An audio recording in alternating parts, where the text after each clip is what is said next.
Good morning all of students. BA B.Ed second year राजनीति विज्ञान second paper अपन अध्ययन कर रहे थे पिछली क्लास में ब्रिटिश संविधान के प्रमुख स्रोत। ब्रिटिश संविधान एक लंबे समय की ऐतिहासिक विकास का परिणाम है जो लगभग 1400 वर्षों तक विकासमान रहा। संवैधानिक विकास के इस लंबे इतिहास में यानी 5वीं सदी से 20वीं सदी तक 1400 वर्षों के इस लंबे इतिहास में अनेक युग परिवर्तक घटनाएं हुई जिन्होंने महान अधिकार पत्र या ऐतिहासिक प्रलेखों को जन्म दिया। इस प्रकार के ऐतिहासिक प्रलेखों में 1215 का मैग्ना कार्टा अधिनियम, 1628 का अधिकार पत्र,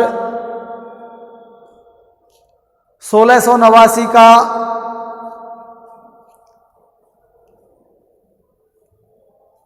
अधिकार याचना पत्र, ऐसे कई महत्वपूर्ण अधिकार एवं ऐतिहासिक प्रलेख ब्रिटिश संविधान में स्रोत के रूप में जाने जाते हैं। नंबर 2 पर संसदीय अधिनियम यानी कि संसद के द्वारा समय समय पर बनाए गए अधिनियम कानून जो ब्रिटिश संविधान में स्रोत के रूप में जाने जाते हैं, जिनमें मताधिकार अधिनियम, निर्वाचन पद्धति अधिनियम, संसद के दोनों सदनों के मध्य पारस्परिक संबंध से संबंधित अधिनियम, 1679 का बंदी प्रत्यक्षीकरण अधिनियम, 1737 में स्कॉटलैंड अधिग्रहण अधिनियम। ऐसे अधिनियमों पर समय समय पर जो निर्णय लिए गए, कानून बने, वो ब्रिटिश संविधान के प्रमुख स्रोतों के रूप में जाने जाते हैं। अगला है न्यायिक निर्णय। जैसा कि शब्द से ही स्पष्ट हो रहा है, न्यायों के आधार पर लिए गए निर्णय। वैसे तो न्यायिक निर्णयों का प्रत्येक देश के संविधान में महत्वपूर्ण योगदान होता है। ब्रिटिश संविधान में यद्यपि अमेरिका की भांति न्यायिक पुनरावलोकन की व्यवस्था नहीं है, फिर भी इन न्यायिक निर्णयों ने वहाँ के लोगों को अधिकार प्रदान करने के लिए अपना महत्वपूर्ण योगदान दिया। ब्रिटिश लोगों की स्वतंत्रता से संबंधित जो न्यायिक निर्णय है वो महत्वपूर्ण है। इनके अलावा समय समय पर लिए गए, समय समय पर केस और वादों में आए गए, अभियोगों में आए गए निर्णयों से भी ब्रिटिश संविधान के स्रोत के रूप में समझने में सहायता मिलती है। जैसे सामरसेट अभियोग के तहत, सामरसेट अभियोग से पहले ब्रिटेन में दास प्रथा थी, तो इस दास प्रथा को समाप्त करने के लिए इससे संबंधित एक केस आया, अभियोग चला, जिसको सामरसेट अभियोग के नाम से जाना जाता है। तो इस अभियोग के बाद में, इस अभियोग में दिए गए निर्णय के आधार पर तब से ही ब्रिटेन में दास प्रथा का अंत हुआ। हावल अभियोग से पहले ब्रिटेन की जो न्याय व्यवस्था थी ये प्रशासन से प्रभावित थी। हावल अभियोग में आए गए निर्णयों के आधार पर यह निर्णय हुआ कि ब्रिटिश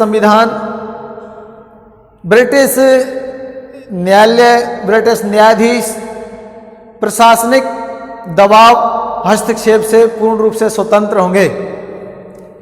ऐसे ही विल्किस बनाम वुड अभियोग। इस अभियोग में यह निकल कर आया कि बिना अपराध सिद्ध किए किसी भी व्यक्ति को अवैध रूप से उसकी जांच पड़ताल, उसके कागजात जांच पड़ताल नहीं की जाएगी, अवैध माना जाएगा। ये सामान्य न्यायिक निर्णयों में अगला है सामान्य विधि। बेवैधानिक अधिनियम। सामान्य विधि से तात्पर्य उन वैधानिक नियमों से है जिनका निर्माण न तो संसद ने किया है और न ही वहां के सम्राट ने किया है, वरन समय के साथ परंपरा, रीति रिवाज जो कानूनों के साथ, संविधान के साथ, अधिनियमों के साथ निरंतर प्रगति करते गए, बढ़ते गए, वही सामान्य विधि, सामान्य नियम के नाम से जाना जाता है। वे रीति रिवाज और परंपराएं जो न्यायालय द्वारा स्वीकृत कर ली गई है, सामान्य विधि के नाम से जानी गई, जो न तो सम्राट द्वारा और न ही संसद द्वारा पारित या बनाई गई है। प्रथाएं हैं, परंपराएं हैं, उनको न्यायालय ने मान्यता प्रदान कर दी और वो सामान्य विधि के नाम से जानी गई। जैसे मैंने लिखा है कि वे वैधानिक नियम जिनका निर्माण संसद अथवा सम्राट द्वारा नहीं हुआ, वरन वे रीति रिवाज और परंपराओं पर आधारित है जिन्हें न्यायालय द्वारा स्वीकार कर लिया गया है। जैसे कौन कौन से हैं वो? जैसे उदाहरण के तौर पर सम्राट के विशेष अधिकार, संसद की सर्वोच्चता, फौजदारी, लड़ाई झगड़ों से संबंधित फौजदारी मामलों में जूरी व्यवस्था, ब्रिटिश जनता की विचार अभिव्यक्ति और स्वतंत्रता, ऐसी व्यवस्थाएं सामान्य विधि से ही निकल कर आई है, यानी कि परंपराओं से, रीति रिवाजों से निकल कर आई है और न्यायालय ने उनको कानूनी जामा पहना दिया, कानूनी मान्यता प्रदान कर दी। अगला देखिए, प्रथाएं और परंपराएं। प्रथाएं और परंपराएं सभी देश के कानूनों में, सभी देश के संविधानों में पाई जाती है। प्रथाएं और कानून, प्रथाएं और परंपराओं का महत्वपूर्ण योगदान होता है प्रत्येक देश के संविधान में। वैसे प्रथाएं और परंपराएं सभी देशों के संविधानों का स्रोत होती है, लेकिन ब्रिटिश संविधान अलिखित और विकसित होने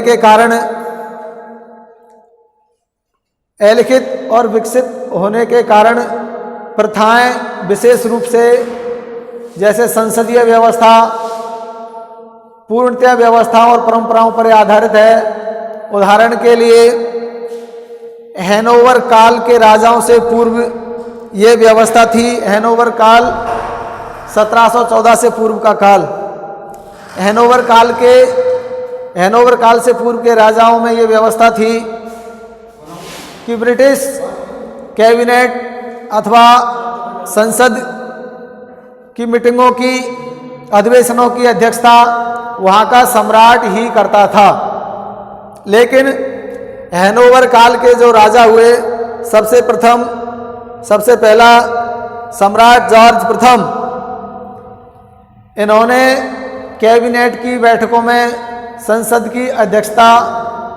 की मीटिंगों की अध्यक्षता करने से अपने आप को अलग कर लिया, जिसका कारण ये था कि एक तो इन पर अंग्रेजी भाषा नहीं आती थी।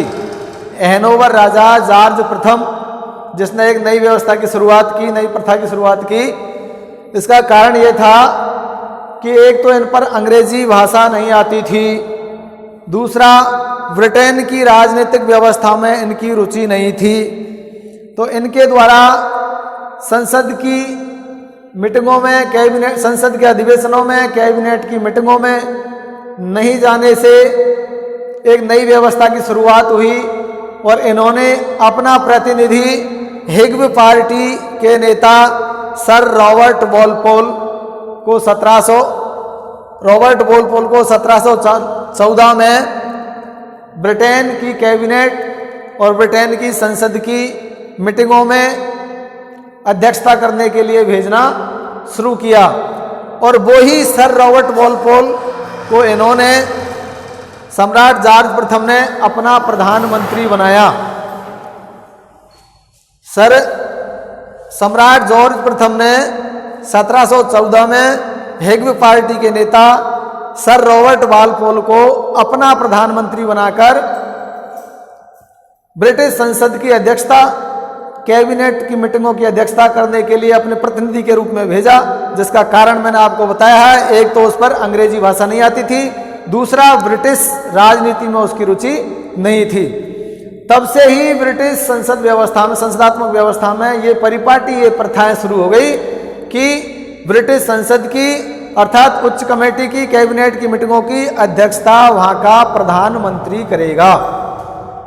और दूसरी व्यवस्था ये शुरू हुई कि ब्रिटिश प्रधानमंत्री, जो संसद में बहुमत दल का नेता होता है, अपना विश्वास मत खोने पर पद से त्याग पत्र देना शुरू हुआ।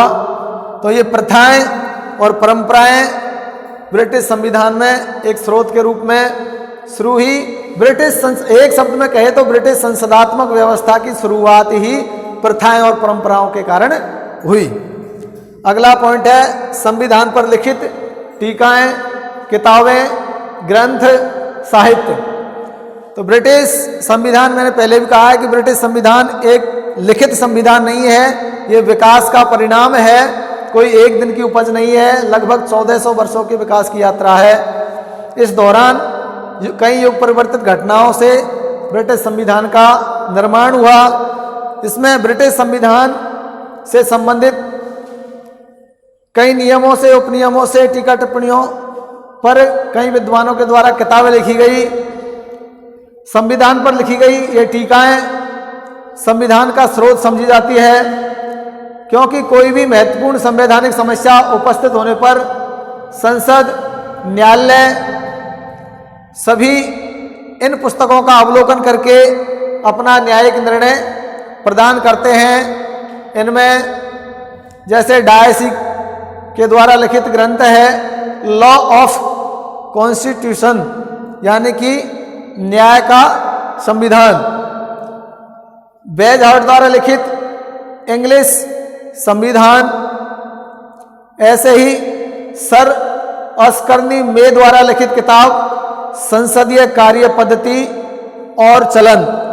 इस प्रकार ये बिंदुओं के माध्यम से हमें ये पता चला है कि ब्रिटिश संविधान के स्रोत में कोई एक व्यवस्था, कोई एक पॉइंट, कोई एक अभियोग, कोई एक नियम का योगदान नहीं होकर ये विकास का परिणाम है, जो निरंतर 20वीं सदी तक भी अपनी विकास यात्रा चालू रखे हैं, विकासमान है।